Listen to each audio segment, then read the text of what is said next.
Uşaqlıqdan kənar hamiləlik hansı səbəbdən baş verə bilər? Risk faktorları nələrdir? Əməliyyatsız müalicəsi mümkündürmü? Ege Hospitalın cərrah mama ginekoloqu uzman doktor Gültab Xalıqlı danışacaq. Şübhəli bir hamiləlik varsa, hamiləliyin başında bir ağrı varsa, bir qanaxma varsa, mütləq şəkildə həkimə gedin, həkim dəyərləndirsin və ona görə də qərar verilsin.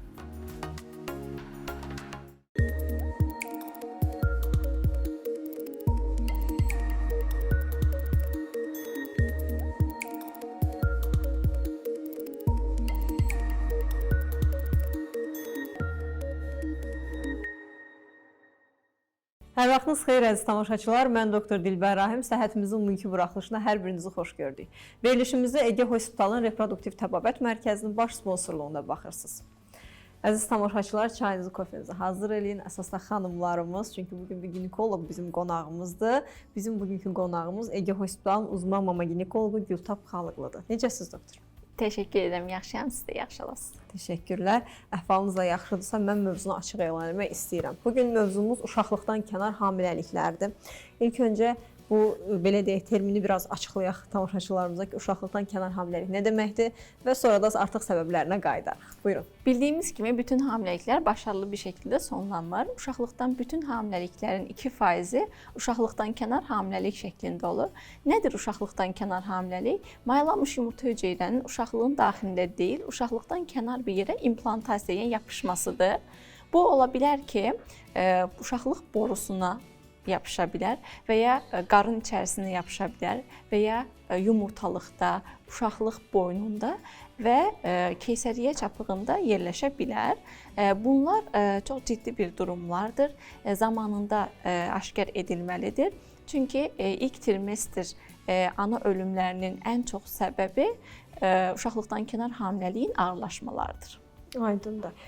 Səbəblərini istərdim biraz eşəliyək bir növ ki, yəni niyə, nə səbəbdən olur əsasən bu uşaqlıqdan kənar hamiləlik 90% halda uşaqlıq borularında olur və bunun da səbəbi nədir? Boruların hərəkətliyini pozan bütün amillər uşaqlıqdan kənar hamiləliyə səbəb olur. Birinci növbədə bunun səbəbi daha əvvəl uşaqlıqdan kənar hamiləliyin olmasıdır. Əgər bir qadın hamiləliyi uşaqlıqdan kənar hamiləliklə sonuçlanıbsa, bir sonraki hamiləlikdə 10% yenidən uşaqlıqdan kənar hamiləlik olma şansı var. Bu 2 və daha çox uşaqlıqdan kənar hamiləlik varsa, yenə digər hamiləlikdə 20-30% bu risk artır. Uşaqlıqdan kənar hamiləliyin son zamanlarda artmasının səbəblərindən biri də odur ki, erkən yaşda cinsi əlaqəyə başlama, bu da infeksiyaların artmasına və hamiləliklərin uşaqdan kənar olmasına səbəb ola bilər. Ümumilikdə baxdığımızda uşaqdan kənar hamiləliyin risk faktorları nədir? Bunlar infeksiya, boruların hərəkətliyini pozan hər hansı bir cərrahi əməliyyatlar, qarın içərisində yapışıqlıqlar və ya doğum kontrol həblərinin istifadəsi də buna səbəb ola bilər. Aha. Siz öz praktikanızdan nümunə gətirin istəyirəm. Yəni nə qədər yayılıb bu dəqiqə məsələn cəmiyyətimizdə bu şəkildə? Bu bütün hamiləliklərin 2%-i uşaqlıqdan kənar hamiləliklə nəticələnə bilər. Yəni 100 qadının hamiləliyinin ikisi uşaqlıqdan kənar hamiləlikdir. Bunların da özünün yayılması da var. Ən çox uşaqlıqdan kənar hamiləliklərin içərisində ən çox boru hamiləliyidir. 90% hallarda borularda olur. 1-2% yumurtalıqda ola bilər. Bu çox riskli bir durumdur. 1-2% uşaqlıq daxilində, yəni qarın içərisində ola bilər. Sonra 2-3% halda daha əvvəlki keysəriyyə çapığında yerləşə bilər. Bu da çox riskli bir durumdur. Profuz qanaxma ilə xəstənin hətta ölümünə qədər gedə bilər. Boru hamiləliyi ilə biraz istərdim daha açıq şəkildə danışaq. Necə olur, necə baş verir? Biraz gözlərinə canlandırsınlar həm də tamaşaçılar. Normalda hamiləlik zamanı hamiləliyin baş verməsi üçün mayalanmış yumurta hüceyrə borularla hərəkət edib uşaqlıq daxilinə yapışmalıdır ki, uşaqlıq orada inkişaf etsin. Amma bu borularda hər hansı bir keçiriliyində bir pozğunluq var və ya infeksiya keçirib daha öncə və ya o boruda bir şişkinlik var, içərisində maye toplanıb və ya irin toplanıb, biz buna hidrosalpinx, piosalpinx deyirik və ya qarın içərisində daha öncədən hər hansı başqa bir nədəndən dolayı əməliyyat keçibdir. Məsələn, apendisit əməliyyatı, ötkü hissəsi əməliyyatı əməliyyatı ki, qarın içərisində bir yapışıqlıqlar var və o yapışıqlıqlar yaranan zaman bu boru da o yapışıqlara yapışdığı üçün qarın bir divarına çəkilmiş olur. Bunlardan dolayı, bu səbəblərdən dolayı o mayalanmış yumurta hüceyrə o borularla normal hərəkətini eləyib gəlib uşaqlığın daxilinə düşə bilmir. Aha. O yüzden də bu borunun bu hissəsində daha çox da ampulla dediyimiz hissəsində qalır və orada böyüyür və hamiləlik olduğu üçün normal şəkildə hamiləlik elementləri yaranmağa başlayır. Amma uşaqlıq borusunun əzələ qatı bunu qaldıra bilmədiyi üçün bir yerdən sonra partlayır, qanaxmayla özünü göstərir. Və yaxud da ki, simptomlarına baxdığımızda vaginal qanaxma ola bilir, şiddətli qarın ağrısı ola bilir. Bu səbəblərlə biz artıq aşkarlayırıq ki, boru hamiləliyi var xəstədə. Ümumiyyətlə belə deyək, qorunma yollarından biri də spiraldır. Hamiləlikdən qorunma yollarından biri. Uşaqlıq daxili spiraldan istifadə edirlər çox vaxt və mən soruşmaq istəyirəm ki, bunun təsiri varmı ümumiyyətlə mayalanmaya? Xəstələr çox sual verir ki, doktor, spiral qoyduq, uşaqlıq daxilində hamiləlik olmadı, bu borularda hamiləliyə səbəb ola bilərmi deyə. Əslində spiral uşaqlıqdan kənar hamiləliyə səbəb olmaz. Spiral qoyulan zaman mexanizma zaten hamiləlikdən qorunmaqdır. Hətta spiral taxan qadınlarla, spiral olmayan qadınlara nisbətən uşaqdan kənar hamiləlik daha az olur. Amma biz spiralın da hamiləlikdən qoruyuculuğu 100% deyil. Onun da bir neçə faiz qoruya bilmir. Yəni spiral ola hamiləlik çox insan eşidibdir yəqin ki. Bu halda əgər hamiləlik olursa, spiralla hamiləlik olursa, bu zaman çox halda boru hamiləliyi olur. Aha, artıq amma bunu... ayrılıqda amma spiral varsa bu boru hamiləliyinə səbəb olmaz deyə bilmərik. Çünki spiral varsa hamiləlikdən qoruyur bu bizi. Amma spiral ola hamilə qalacaqsansa, o zaman boru hamiləliyi daha çox müşahidə olunur. Aha, artıq yəni case olaraq var bunlar ki, var, bu şəkildə olur. Var. Aydındır. Ümumiyyətlə doktor, istərdim xanımlarımıza biraz maarifləndirmək üçün simptomlarından danışaq. Boru hamiləliyi zamanı özlərində nələr müşahidə edə bilərlər həmin bu dövrdə? Boru hamiləliyi bu sonuç olaraq bir hamiləlik olduğu üçün, qanda hamiləlik dəyəri artdığı üçün xanımlarda hamiləlik simptomları olacaq. Məsələn, hətta xanımlar test eləyir, testdə pozitiv çıxacaq, çünki BTCG dəyəri qanda yüksələcəkdir.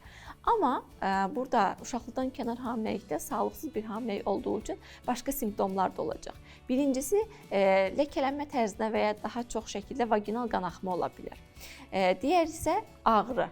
Yəni ən şiddətli simptomu ağrı ola bilər. Xəstələr bizə ağrı ilə gəlir. Yəni bir qadın hamiləlik testi eləyibsə, test pozitiv çıxıbsa və bir neçə gün sonra ağrı şikayəti varsa, mütləq şəkildə həkim bunu dəyərləndirməlidir uşaqdan kənar hamiləlik açısından.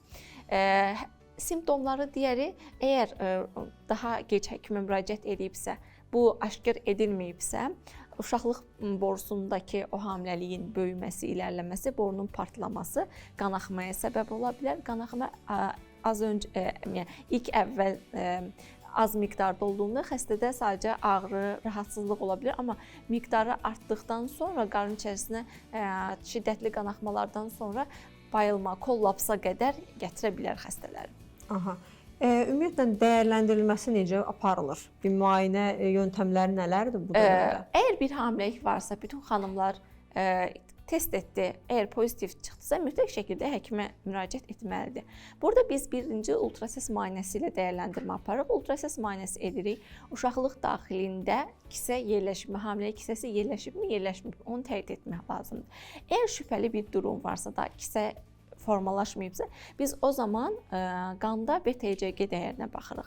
Qandakı BTCG dəyəri 2 gündə 2 qatına çıxmalıdır. Yəni 48 saatda 2 qat artmış bir hamiləlik dəyəri olmalıdır, sağlıqlı bir hamiləlik olması üçün. Biz ilk öncə müşahidə edirik, baxırıq, 2 gün arayla qan dəyərini göstəririk. Əgər artma olmadısa, biz xəstəni mütləq şəkildə təqib alırıq ki, burada sağlıqsız bir hamiləlik ola bilər. Bundan sonraki mərhələdə artıq bir sağlıqsız durum görürüksə, yenə bunu dəyərləndirməni davam etmək lazımdır və artıq müalicə etmək lazımdır xəstəni. Aha, keçirik bu dəfə müalicəsinə. Kim müalicəsi necə aparılır? Cərrahi yöntəmlər hər zaman lazımdırmı və s. İlk növbədə birinci konservativ müalicəyə yaxlaşırıq. Birinci xəstəni dəyərləndiririk. 2 gündə bir BTCG dəyərinə baxırıq. Daha az bir miqdardadırsa, ultrasəs müayinəsində hələ bir uşaqlıqdan kənar hamiləlik ola biləcək bir görüntü yoxdursa, xəstəni o zaman izləyirik. 2 gün aralıqlarla BTCG dəyərinə baxırıq və xəstənin klinikasına baxırıq. Bəzən ola bilər ki, çox aşağı bir BTCG dəyərində belə klinika verə bilər, xəstədə qanaxma ola bilər, kollaps ola bilər. O zaman təcili şəkildə əməliyyata göstəriş olacaqdır. Amma bunlar yoxdursa, xəstə ilə həkim arasında bir iletişim ola bilirsə, xəstə acil durumlarda hər zaman xəstəxanaya gələ bilirsə, birinci konservativ müalicə ilə başlayırıq. Sonra baxdıq, burada da bir kriteriyalar var. İlk növbədə biz müalicə ilə, medikal müalicə ilə başlayırıq. Medikamentoz müalicə metotrexat adlandırdığımız bir iynə vasitəsilə olur. Bu xəstədə əgər ultrasəs müayinəsində gördüyümüz uşaqdan kənar hamiləliyin ölçüsü 3.5 sm-dən aşağıdırsa, BTCG dəyərləri 5000-in altındadırsa, ultrasəs müayinəsində dölün ürək döyüntüsü yoxdursa, xəstə klinik olaraq stabildirsə, ağrı, qanaxma, heç bir şikayəti yoxdursa, o zaman medikamentoz müalicə edilir. İynəsi bir və ya çox mərhələli şəkildə vurula bilir. İlk vurduqdan sonra 4-cü və 7-ci günlərində biz kontrol BTCG dəyərinə baxırıq. Əgər bu 2 gün arasındakı düşmə 15%-dən çoxdursa, demək ki, müalicəmiz yaxşı gedir, xəstəni təqib eləyəcəyik. Əgər bu düşüş 15%-dən azdırsa, o zaman yetərli gəlməyibdir, ikinci doza da ehtiyac olacaqdır. Aydındır. Bunun indi cərrahi tərəfini istəyərdim biraz açıqlayaq. Cərrahi müalicə nə zaman edirik? Birbaşa xəstə BTCG dəyərinə baxılmaksızın klinik olaraq şiddətli ağrı, qarın içərisinə ultrasəs müayinəsində qarın içərisinə maye, yəni borunun partlaması aşkar edilibsə, təcili şəkildə cərrahi əməliyyata getməlidir. Digəri, əgər ultrasəs müayinəsində dölün ürək döyüntüsü artıq görünürsə, kütlənin ölçüsü 3.5 sm-dən yuxarıdırsa, BTCG dəyəri 5000-in üzərindədirsə və aktiv klinik simptomlar varsa, bu zaman cərrahi müalicə edilməlidir. Cərrahi müalicədə də xəstənin o borusunun alınması və yaxud da ki, borudan o hamiləlikdən, uşaqlıqdan kənar hamiləlik materiallarının təmizlənməsi şəklində ola bilər. Bunlar özü də asılıdır xəstənin fertilitə durumundan, daha sonraki hamiləlik planlamasından. Təbii ki, biz sadəcə bu anda hamiləlik ananı bu uşaqdan kənar hamiləlikdən qorumaq deyil. Eyni zamanda bunun daha sonraki hamilə qalma durumunu da düşünərəkdən müalicəmizi etməliyik. Və bunları nəzərə alaraqdan ya borunun alınmasını, ya da ki, bordakı hamiləlik materiallarının çıxarılmasını edirik. Əgər salpingostomi dediyimiz o hamiləlik materiallarının çıxarılmasını əməliyyatını icra ediriksə, o zaman təkrar olaraq BTCG dəyərlərini təqib etməyimiz gərəkir ki, bəzən olur ki, yanlış bir cərrahi metod və ya üsuldan hamiləlik materialı qalarsa, bu vücuddan tamamilə təmizlənməmiş olacaq və daha sonra yenə problemlərə səbəb ola biləcək. Əməliyyat açıq şəkildə aparılır, yoxsa laparoskopik şəkildə? Laparoskopik şəkildə, yəni açıq şəkildə də aparıla bilər, amma üstünlüyümüz laparoskopik şəkildə aparmaqdır. Amma bəzən olur ki, hemodinamik olaraq stabil olmayan xəstələrdə artıq çoxlu miqdarda bir qanaxma varsa, yəni laparoskopik əməliyyat etmək şansımız yoxsa, təcili bir durumdursa, yəni o zaman mütləq şəkildə xəstəmizin hemoqram dəyərləri praktikamızda olur, elə 2-3-ə qədər düşən bir durumlar olur. O zaman laparoskopini gözləməklə zaman itirmək olmaz. Mütləq şəkildə xəstə laparotomik də olsa açılıb əməliyyat edilməlidir. Aha, yəni belə deyək, bayaqları özünüz fertilite durumuna barmaq bastınız. Xanımlarımızda mən yaş məsələsini soruşmaq istəyərdim ki, siz öz praktikanızda əsas hansı yaşlarda bununla qarşılaşırsınız? Əsas da boru hamiləliyinə. Bu yaş faktoru çox da, yəni konkret bir yaş olaraq deyə bilmərik. Məsələn, son 20'li yaşlarda olan boru hamiləlikləri də olur. 42, hətta 43 yaşında hamilə olmasını belə gözləmədiyimiz qadınlarda qarın ağrısı ilə müraciət edir. Amma cinsel aktiv bir qadındır. Belə şikayətlərdə ultrasəsdə belə bir durumla rastlaşdığımızda BTC dəyəri pozitiv gəlir. Yəni bunlarda belə aşkarlana bilir. Yəni yaşdan asılı olmayaraq bu şəkildə ağrılar və s. yəni şübhəli hamiləlikləri özünüzdə müşahidə etdiyiniz zaman bir ginekoloqa mütləq şəkildə müayinədə olmalısınız. Bəli. Belə də deyə bilərik. Bəli. İstərdim son olaraq ümumi bu mövzu ilə ətraflı şəkildə sizin tövsiyələrinizi, bir ginekoloq kimi tövsiyələrinizi eşidək. Xanımlara ən başda tövsiyəm nədir? Əgər bir test etdinizsə, müsbət çıxdısa bu testiniz, mütləq şəkildə həkimə müraciət edin. Çünki bax bu hamiləlik uşaqlıqdan daxilindən əlavə uşaqdan kənar hamiləlik də ola bilər və ölümə qədər gedə biləcək bir ağırlaşmalar ola bilər. Bəzən xanımlar hamiləliyi istəmirlər, öz başına şəkildə həkim nəzarəti olmadan sonlandırmaq üçün dərmanlar istifadə edirlər. Heç bir ultrasəs müayinəsi olmadan. Bu zaman edilən bu müdaxilələr uşaqlıqdan kənar bir hamiləliklə təsadüf edərsə, üst-üstə düşərsə, düşünün, ananın ölümünə qədər apara bilər. Bu uşaqdan kənar bir hamiləlik var, dərman içib, bu zaman qanaxma, borunun partlaması çox ciddi bir durumlar ola bilər. O yüzdən də mütləq şəkildə istənməyən hamiləlik belə varsa, mütləq şəkildə bir hamiləlik təsbit edildiyində həkimə müraciət edilməlidir. Əgər sonlandıracaqsa da həkim sonlandırmalıdır.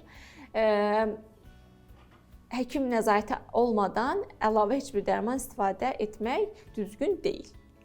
Boru hamilələri üçün də, əgər boru hamiləliyi də varsa, mütləq şəkildə həkimin dediklərinə uyğun olaraq davransınlar. Əgər medikamentoz müalicə veribsə də, cərrahi müalicə veribsə də, hər birinin öz göstərişləri var. Demək ki, buna görə bəzən xəstələr deyir ki, uşaqdan kənar hamiləliyim var, abort etdik, təmizləndi. Amma bu məntiqi uyğun bir şey deyil. Abortla uşaqdan kənar hamiləliyi təmizləmək olmaz. Abortu uşaqlıq daxilinə edirik. Yəni bu bir çözüm deyil. O yüzdən onu da diqqət etsinlər. Uşaqlıqdan kənar hamiləlikdə abortu nə zaman edərik biz? Bir şübhəli durum varsa, uşaqlıq daxilini təmizləyib onu patoloji əkməyə göndərərik. Əgər orada hamiləlik materialı varsa, bu zaman şübhəli durumdan qurtuluruq biz. Bəzən çünki ola bilər ki, heterotopik hamiləlik dediyimiz bir durum olur. Həm uşaqlıq daxilində hamiləlik olur, həm uşaqlıqdan kənar hamiləlik olur. Yəni mində bir də olsa belə bir durumlar var. O yüzdən də şübhəli bir hamiləlik varsa, hamiləliyin başında bir ağrı varsa, bir qanaxma varsa, mütləq şəkildə həkimə gedin, həkim dəyərləndirsin və ona görə də qərar verilsin. Təşəkkür edirəm Gültab xanım. Mən elə gəlir yetərincə açıqlayıcı oldu tamaşaçılarımız üçün. Əziz tamaşaçılar, bizim bugünkü qonağımız Gültab xanımlı uzman mama ginekoloq həkimimiz Ege Hospitalda qəbuluna yazıla bilərsiniz əlbəttə ki. Ümid edirəm gələn verilişlərdə də burada sizi görmə imkanımız olar. İnşallah. İnşallah. Əziz tamaşaçılarımız, bir verilişin daha sonuna gəldik. Səhhətimiz verilişinə tək HRB kanallarından yox, həm də sosial media hesablarından baxa bilərsiniz. Şərhlər bölməsində öz suallarınızı qeyd edə bilərsiniz ki, biz də burada öz həkimlərimizlə birgə bu suallara cavab tapa bilək. Səhhətimiz sağlam gələcəyin təminatı. Gələn görüşlərə dək.